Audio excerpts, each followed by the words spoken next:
author Andre Cuff, who is just about ready for us to talk to him right now. Good morning, Andre. Good morning, Mama Elise. Blessed love. How are you? Oh my God! Thanks for having me. You're most welcome. You know, as Really, you know, I'm looking at your cap, and it said Chad Patwah. But all, what you say? all the time. Yeah. So as I was here reading a little bit of the information about you, and saying that you're in America now. Yes. I'm in New Jersey. Yes. Oh, New Jersey. I remember you said when I was reading it said when you're growing up as a child, they usually tell you that you're talking broken English. But Absolutely. if my memory serves me right, they usually tell you so we chat bud. We chat, but So okay. So let me ask you a little bit about yourself before we get into your book and your vlog. Who is all right. Andre Cuff? All right. I was born in Mandeville, down in Hargreaves. So Mandeville, I come from. Okay. So and raised there and grew up there till about 18, and that's when we migrated. But backtrack a little bit. So I went to Manchester High School between 1990 to 95. Never really do so hot at Chester, so my brother said to me, Corey, rest in peace. Say, yo, come and go back at Homewood and go do the thing proper.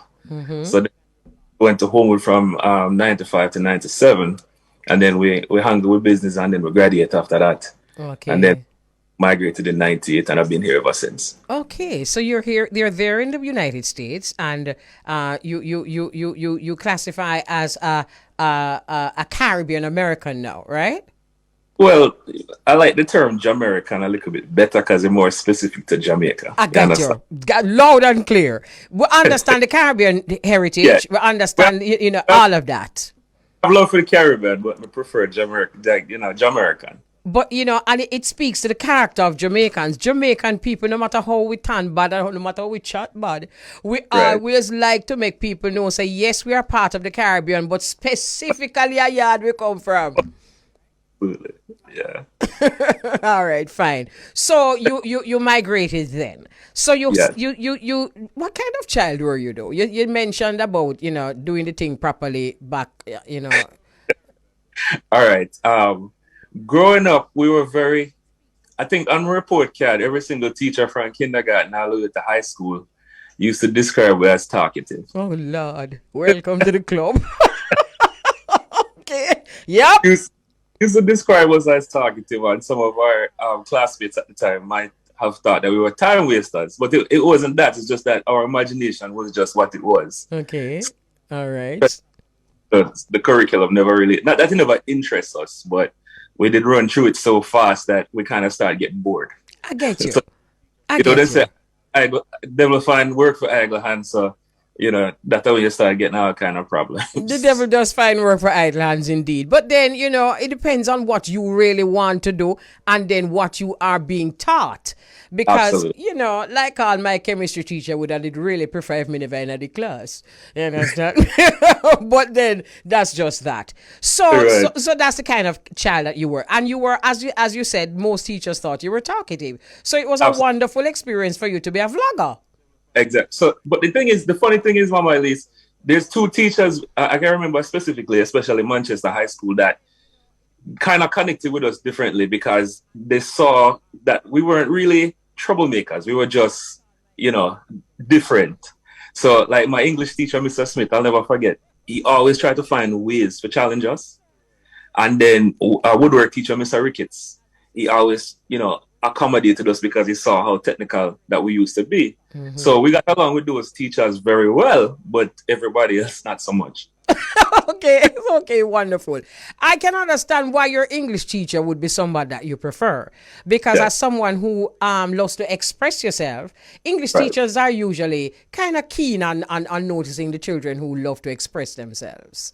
Right, and he never really fit the mold. Like, the mold of the traditional teachers we used to have, where everything is kind of strict. Yeah. Him more relaxed. Yeah. You understand? We're more comfortable in this class, so that we could express ourselves a little bit more. Yeah, big up to all the teachers who did stay so. Yeah, man. Yeah, man. All right. So you vlog now. How did you come about that? How did that start? What inspired that? Funny story. So when we just got to America, we never realized the impact that our culture really they have on the rest of the world. So in the beginning, I'm sure a whole heap of other Jamaicans can relate to this. You kind of hide it in a way. You see what I'm saying? Until you start getting older and you start to realize the impact that we have on the rest of the world. Because even as such a small country with such a huge influence, then you start kind of come out of your shell a little bit more and start being more proud of where you come from. Right. So long story short, I did get involved in some other languages that I was trying to learn, i.e. Spanish and like Portuguese. So then now, we decided, say, all right, once we get married, my wife now, she came from Portugal. So we go Jamaica all the time. So I never want you to be around Jamaican people and then everybody are talk and I laugh and then she don't understand what I go on. So she feel like, say, you know, like how the situation is, you don't understand the language, you think they might talk about you. Right. You so, right. You know that go already. Yeah. So then I said, all right, I'm going to sit down and put pen to paper and start teach her how to chat Patwah. And then just by going through and match out the thing, I start notice the similarities between our little broken English, you know, dialect and the other languages. And then I start notice the rules. And I said, no, this thing is not just broken English. It's an actual language. It is a language. It so happened that it resides in English, but the bulk of everything, like almost our words come from West Africa. You see what I'm saying? So then now, I start putting pen to paper and then I start teach her and she start learning. So I say, you know something, let me slap something together and try a thing and throw it up on YouTube and see what can go on. You know, we stay already. So hold on a little bit now, Andre, because you left out a bit. Okay. So you have the experience already of being in a group of people or in a different culture where they are speaking another language and them leave you out. So that is why you felt so strongly about not leaving out your wife. Absolutely. So what we do now, because when I know, is a whole lot of diversity which part we there. Mm-hmm. So me, myself now, so I'm going to learn a little Spanish. You understand? So what used to happen now when we used to enter the Spanish circles and I used to get like a joke, then we start laugh. So now it's like, them I look at me like, wait. Even know what we say. Watch him. But then they were also impressed by that. You understand? The fact that they take time. So then I asked where I come from is we come from like a Spanish speaking country. And I said, no, I come from Jamaica. They said, Jamaica. So it's like them couldn't believe. So, you know, them did impress them. They take the time to actually learn the language. So that's why I know actually when we start put that now towards Patwah, we start to the similarities. I'm like, no, we kind of onto something here. So if people, and there's a whole heap of people outside of Jamaica that's fascinated with the culture. Yes. Hence, but they want to talk to us, but the only thing them can say a lot is, yeah man. It's that they want to say more than that, but they kind of stuck. Yeah. You see what I'm yeah. So them can't, we hear them through the wagwan and the yaman, but we don't really correct them, you know. But then after a while, when they say too much time, then we start getting on nerves. Especially when they must say mon. Yeah, mon. Exactly. Oh, that one really irks you. Power nerves. All right. So about the vlog now. Yes. What form does it take? All right. So it's YouTube. In the beginning, I was doing just like lectures, like YouTube lectures. So I was doing that for a while, but we never really have no direction. We just that through whatever they come to mind, you know, at the time. But then we start get feedback from people now on other things what they want to learn, I want to hear. So I say, you know, something this I get big enough. We grow from within the space of 3 years, we grow from like 1,000 subscribers to like over 10,000. I think we did to like 11,000 now. Congrats. I'm going to actually revisit this thing and actually put it structurally. And so we can actually teach it as a language. And so far, so good. We have people from all over the world now who actually subscribe to my WhatsApp group. We have people from all over West Africa. You'd be surprised how big Patwah is down there. The whole of them want to chat Patwah. I'm not surprised.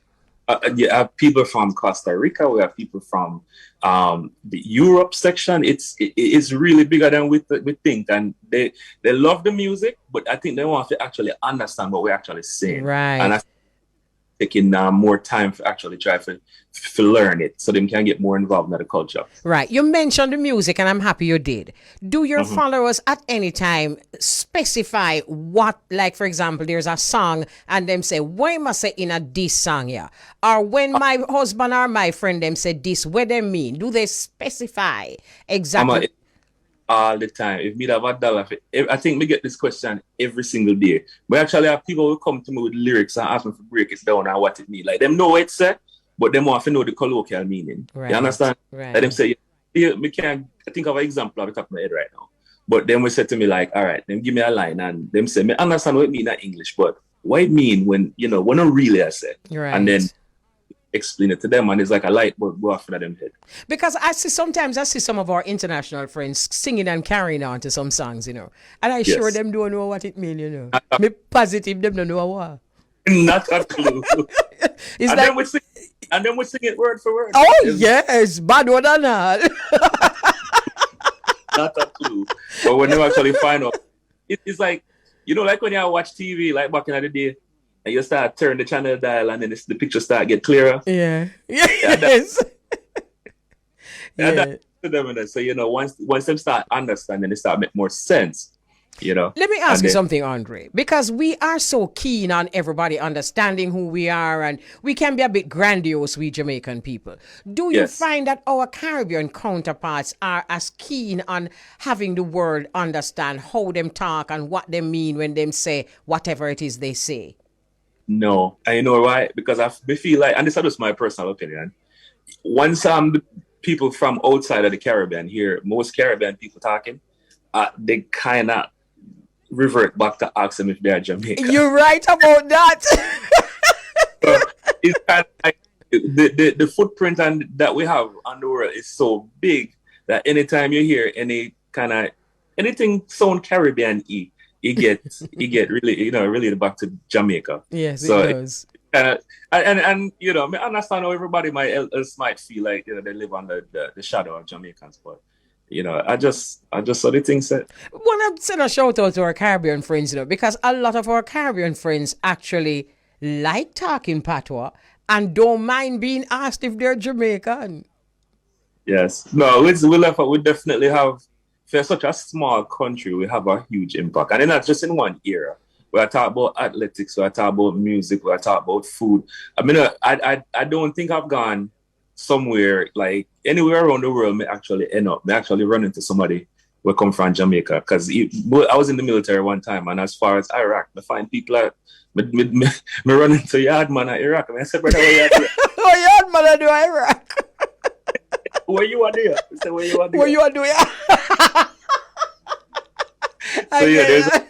That's funny.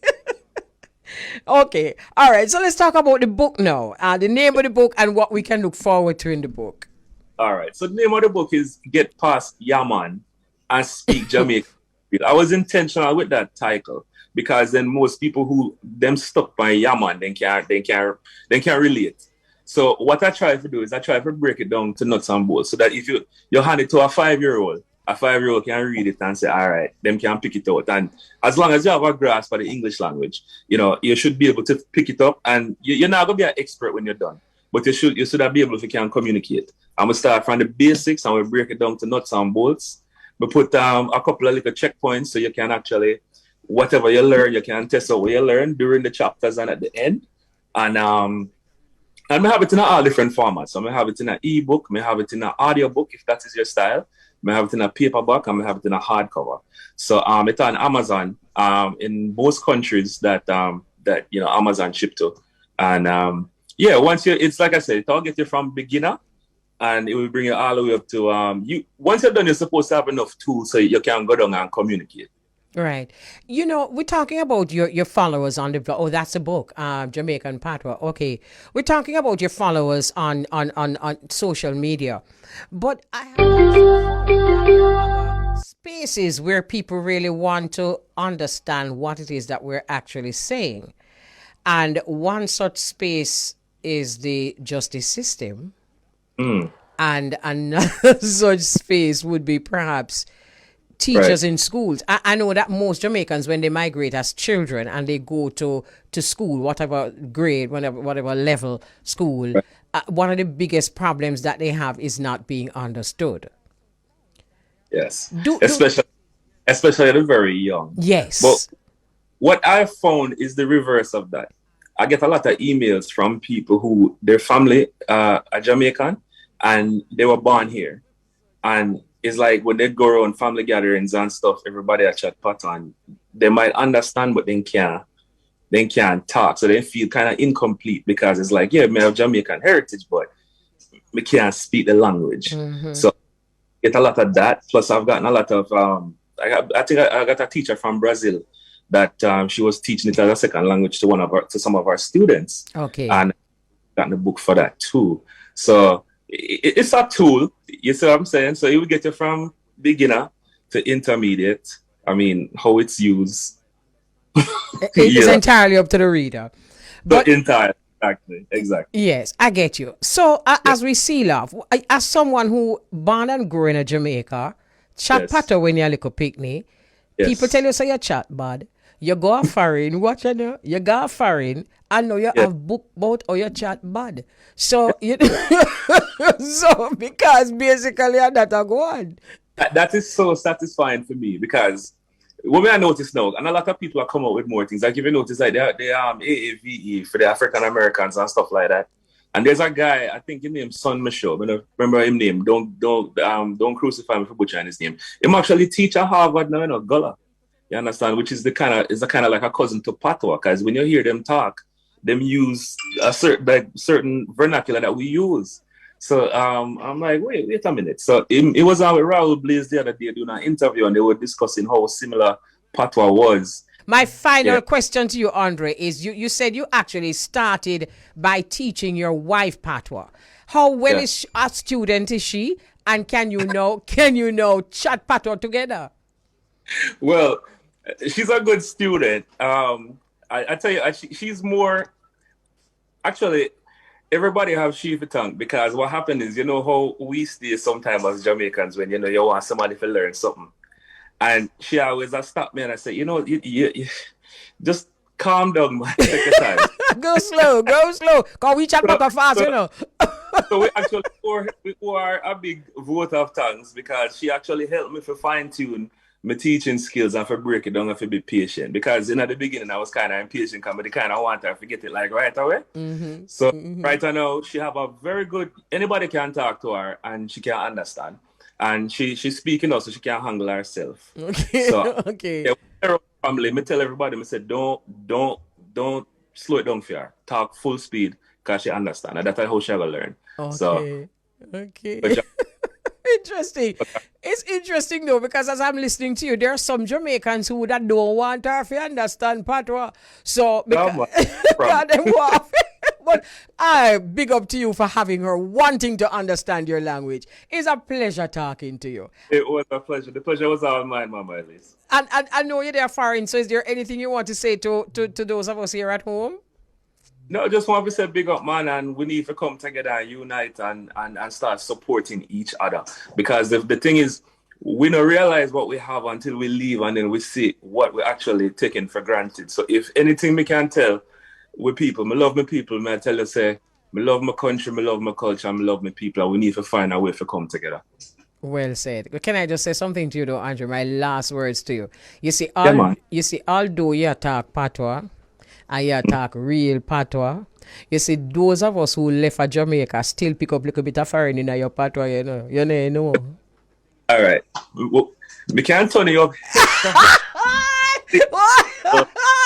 Turn you up! But no mistake, you can't chat the rat, you don't know. I believe you. Wonderful talking to you. Have a wonderful day. And bless up my fellow Jamaicans when they are foreign a chat. Bud. Much respect, Mama. All right. That's a wonderful conversation. So, want to remind our listeners that June is Caribbean Heritage Caribbean American Heritage Month. And this is one of the reasons why we thought we would talk to Andre Koff is his name. So he's a Caribbean American vlogger, and he recently published a book, Jamaican Patois. Thanks again for joining us, and